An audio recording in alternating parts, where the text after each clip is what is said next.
Ressentir, voilà le secret, de Neville Goddard. Traduit de l'anglais Feeling is the Secret par Alan Williamson. Chapitre 3. La prière. Tout comme le sommeil, la prière est une porte d'entrée du subconscient.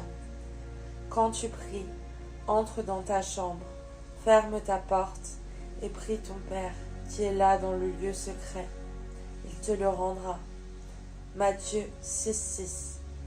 La prière est une illusion de sommeil. Elle atténue les impressions venant du monde extérieur et rend l'esprit plus réceptif aux suggestions venant de l'intérieur. En prière, l'esprit se trouve dans un état de relaxation et de réceptivité similaire à celui ressenti tout juste avant le sommeil.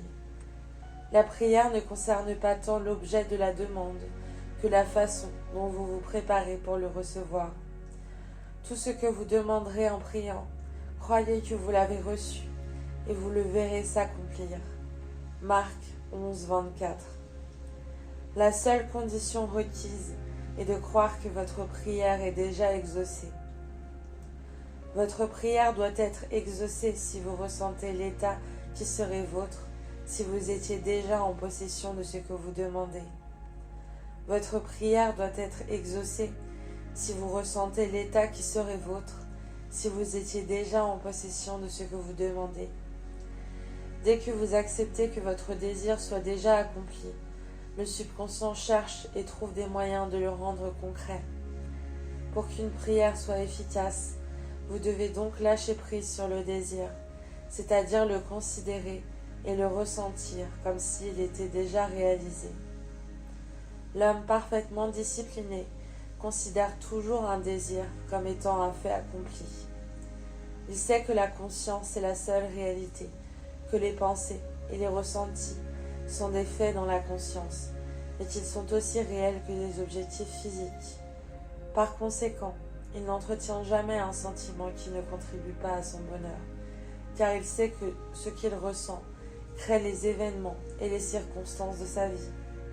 À l'inverse, l'homme indiscipliné peine à croire ce que ses sens contredisent, et il aura tendance à accepter ou à rejeter les choses que sur les seules apparences que lui envoient ses sens. À cause de cette tendance à se fier à l'évidence selon ses sens, il lui est nécessaire de se couper de ces informations sensorielles avant de commencer à prier, avant d'essayer de ressentir ce que ses sens relient.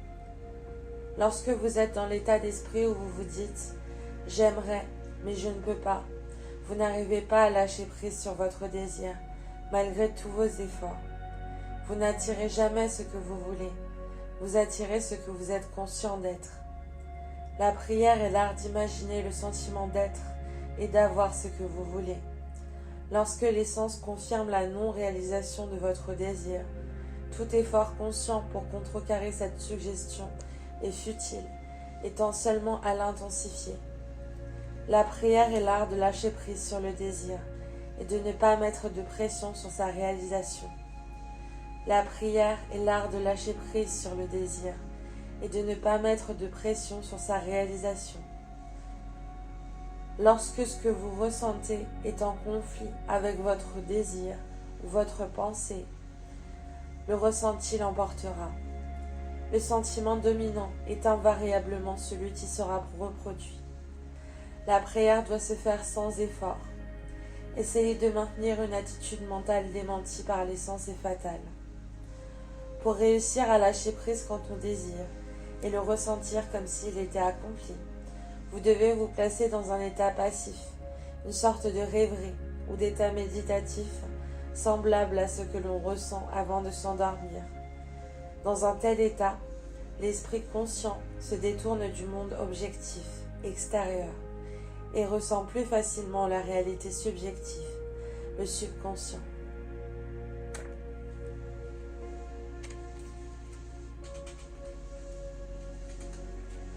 C'est un état dans lequel vous êtes conscient et encore capable de bouger ou d'ouvrir les yeux, mais vous n'en avez nullement le goût.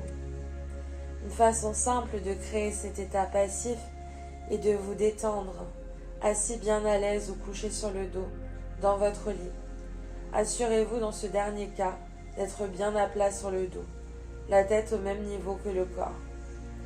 Fermez les yeux et imaginez que vous vous endormez. Ressentez et répétez les phrases suivantes. J'ai sommeil, j'ai très sommeil, j'ai énormément sommeil. En peu de temps, vous ressentirez un état vaporeux vous envelopper, accompagné d'une lassitude générale qui vous fera perdre toute envie de bouger. Vous allez ressentir un agréable et confortable repos. En d'autres occasions, vous vous seriez peut-être senti inconfortable, mais l'état dans lequel vous êtes, vous n'avez aucunement l'intention de bouger. Une fois dans cet état passif, imaginez que vous avez réalisé votre désir, pas comment il a été réalisé, simplement qu'il est réalisé. Imaginez de la façon la plus réelle qui soit ce que vous désirez accomplir dans la vie, puis ressentez ce que vous avez déjà accompli. Les pensées produisent de minuscules murmures qui peuvent être captés dans l'état passif de prière, comme si quelqu'un d'autre les prononçait. Ce niveau de passivité n'est toutefois pas essentiel à la réalisation de vos prières. Les seuls points essentiels à la réussite de la prière sont d'entrer dans un état passif et de ressentir que le désir est réalisé.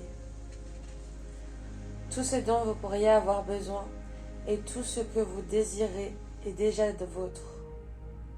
Vous n'avez besoin de personne pour le recevoir. C'est à vous, maintenant. Manifestez vos désirs en les imaginant et en les ressentant comme étant déjà réalisés.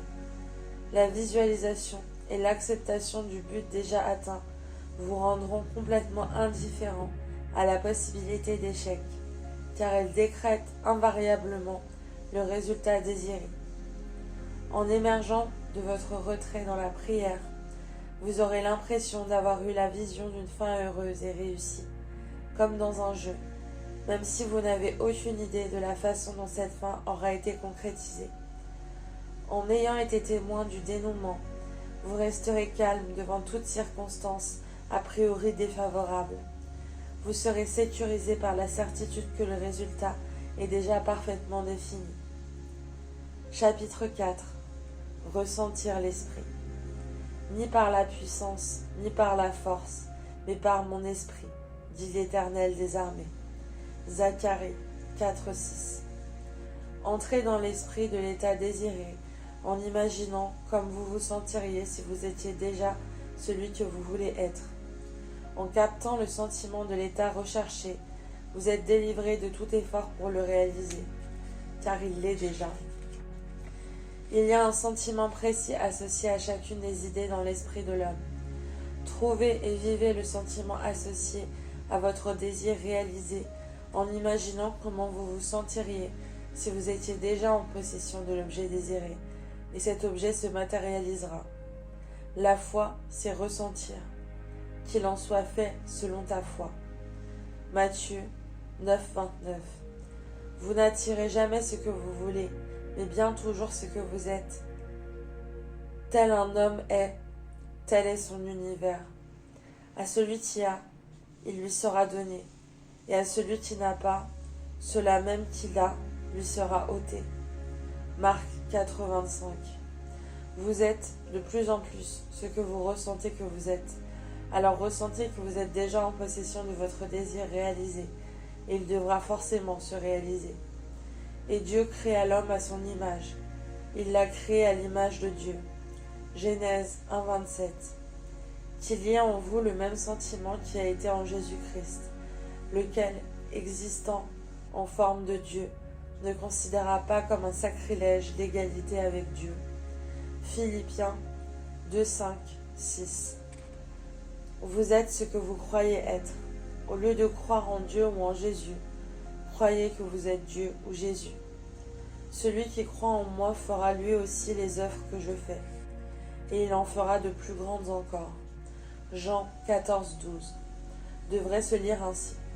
Celui qui croit comme je crois fera lui aussi les œuvres que je fais.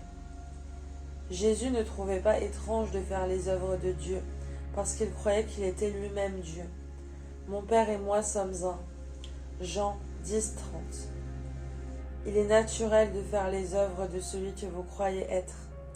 Alors, vivez le sentiment d'être celui que vous voulez être, et vous le serez.